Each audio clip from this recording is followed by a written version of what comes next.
अस्सलाम वालेकुम दोस्तों, उम्मीद करता हूँ खैरियत होंगे। आज हम छोटी सी कोशिश करेंगे कि वोल्ट मीटर जो मल्टीमीटर होता है इसको ये कैसे मालूम होता है कि जो ये रेजिस्टेंस वाला सेक्शन होता है यहाँ से यहाँ तक, अब हम इसके बारे में पता करेंगे कि इसको ये कैसे पता चलता है कि इस सिस्टम के अंदर इतनी रेजिस्टेंस है। इलेक्ट्रिसिटी के अंदर रेजिस्टेंस, वोल्ट और करंट, इन तीन चीज़ों के अलावा कोई चीज़ नहीं होती।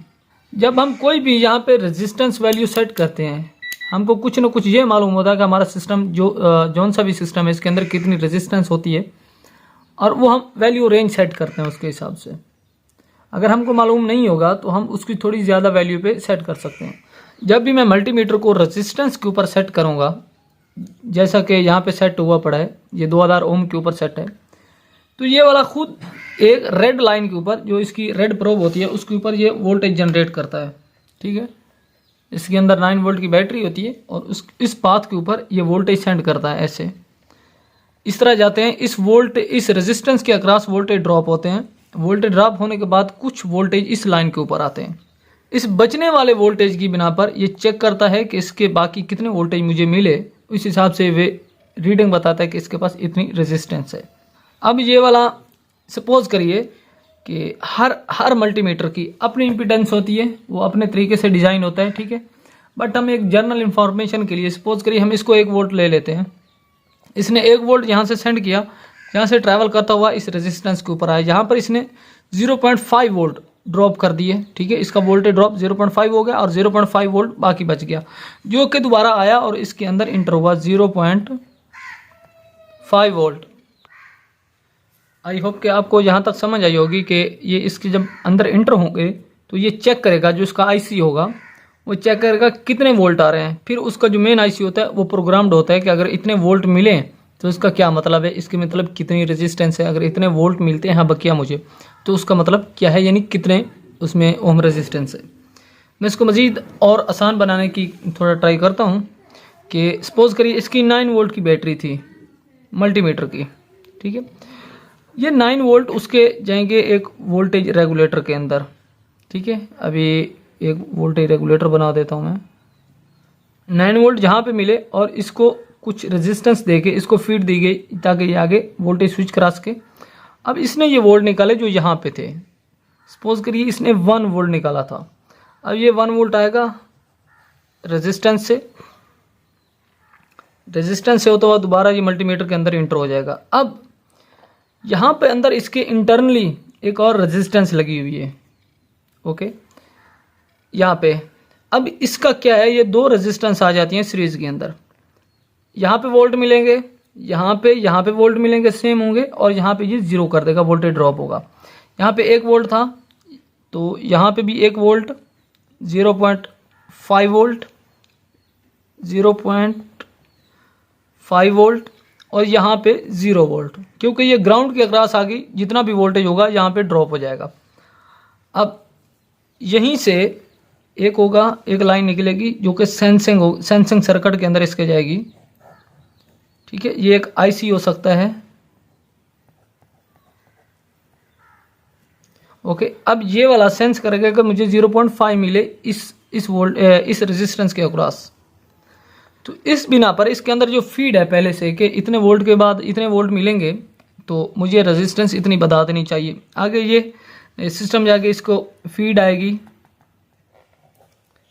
ग्राउंड आएंगे इस तरह की, और इसके जो डाटा की लाइंस होंगी वो जाएंगी, और डिस्प्ले हो गया। हमारे पास कोई भी ऐसा बंदा नहीं है जो बोलेगा कि मुझे मल्टीमीटर या वोल्ट मीटर, रेजिस्टेंस मीटर मुझे रिपेयर करके दो। अगर हम गाड़ियों का सिस्टम अच्छी तरह से समझते हैं कि किस तरह वोल्टेज जाते हैं और उसका सेंसिंग सर्किट किस तरह होता है, जो हमारा टेम्परेचर सेंसर होता है उसके किस तरह सिग्नल जाता है, सेम वही चीज़ें होती हैं, बस कुछ एनालॉग होती है तो कुछ डिजिटल होती हैं। अब जो ये वाला सेक्शन है, ये वाला सेक्शन सारा ये मल्टीमीटर के अंदर होगा। ठीक है, अभी ये अब दिख रहा होगा, ये सारा मल्टीमीटर के अंदर है। ये वाला सेक्शन अब सारा मल्टीमीटर के अंदर है। अभी मैं आपको ज़रा इधर प्रैक्टिकल करा देता हूँ कि ये जो वोल्टेज हमने बात की, क्योंकि 9 वोल्ट थे और ये कुछ रेजिस्टेंस लगा के जो ट्रांजिस्टर होते हैं, मॉसफेट, आईजीबीटी होते हैं, इनको कुछ ना कुछ फीड कंट्रोल करने के लिए बायस यहाँ पे करंट लिमिटिंग रेजिस्टेंस लगाई जाती है, ताकि जितनी भी उसको ज़रूरत होगी ये स्विचिंग के लिए लगाई जाती है। ठीक है, ये एक ट्रांजिस्टर सपोज कर लीजिए। ठीक है, और ये इसको स्टेबल रखेगा 1 वोल्ट के ऊपर। ठीक है, अभी मैं इसका थोड़ा प्रैक्टिकल दिखाता हूँ कि ये किस तरह वोल्ट निकालता है। सपोज करिए मैंने इसको यहाँ पे लगा दिया 2000 ओम के ऊपर। अब हमने ये रीड किया था कि ये जो ओम के ऊपर होगा तो ये खुद वोल्ट निकालेगा यहाँ पे। ठीक है, अभी मैं वोल्ट चेक कराता हूँ आपको।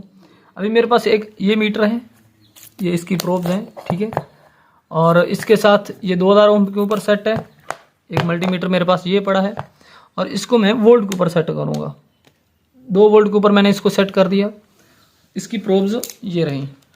ओके, जो मेरा ये वाला मल्टीमीटर है ये इसकी प्रोब्स हैं। अब क्योंकि मैंने ओम के ऊपर लगाया है, ये इस प्रोब के ऊपर ये वोल्ट जनरेट कर रहा है। ठीक है, और रेजिस्टेंस के अंदर से होकर दोबारा इसके अंदर जा रहे हैं। अभी मुझे ये पता चले कि ये कितने वोल्टेज निकालता है अगर 2000 ओम के ऊपर मैं रखूँ तो। इसको मैं ज़रा ये देखिए,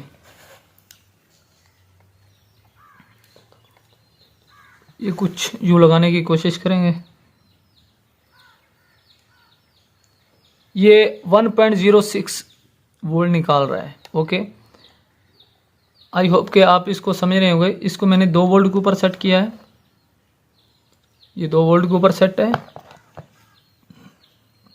और जब इस प्रोब्स के अंदर वोल्ट आ रहे हैं, ठीक है, अब मुझे ये वोल्ट चेक करने हैं कितने वोल्ट हैं। तो ये चेक करिए 1.06 वोल्ट आ रहे हैं। ओके, अभी मैं इसकी रेंज यहाँ पे सेट कर देता हूँ। ओके, अभी चेक करते हैं कि यहाँ पे ये कितना वोल्टेज दे रहा है।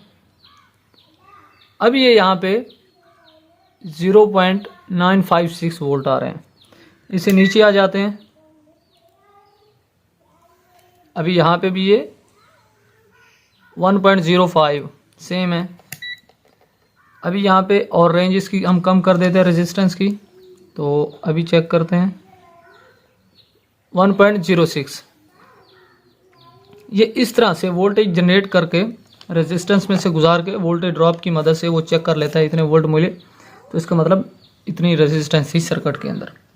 एक और प्रैक्टिकल करते हैं छोटा सा। ये 4 पिन रिले है, अमूमन ऑटोमोबाइल इंडस्ट्री में बहुत ज़्यादा यूज़ होती है।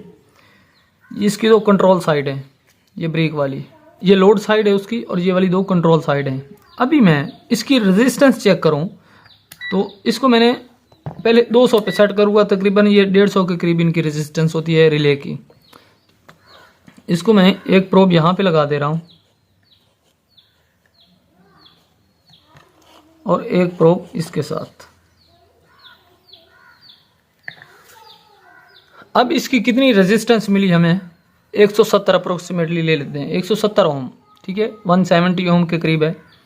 तो अभी हम ये चेक करेंगे कि इसके कितने वोल्टेज ड्रॉप हुए। जो हमारी ये वाली रेजिस्टेंस थी वो ये वाली आ गई इसके अंदर, और जो इसके इंटरनल रेजिस्टेंस लगी हुई थी वो तो उसके अंदर है, उसका हमसे कुछ लेना देना नहीं है। वो तो बस सर्किट की इंटेग्रिटी के लिए लगाई जाती है, ताकि वो चेक कर सके कि हाँ फर्स्ट रेजिस्टेंस के बाद मेरे कितने वोल्टेज ड्रॉप हुए।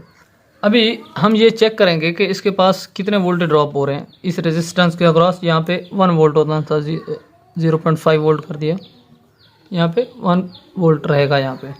ओके, अभी हम कुछ इसको यूँ टेस्ट करेंगे कि ये वाला ग्राउंड लगा दिया। ओके, अभी हम चेक करेंगे कि इसके पास से कितने वोल्टेज ड्रॉप हुए इस रेजिस्टेंस के अक्रॉस। अभी मैंने इसके साथ लगाया,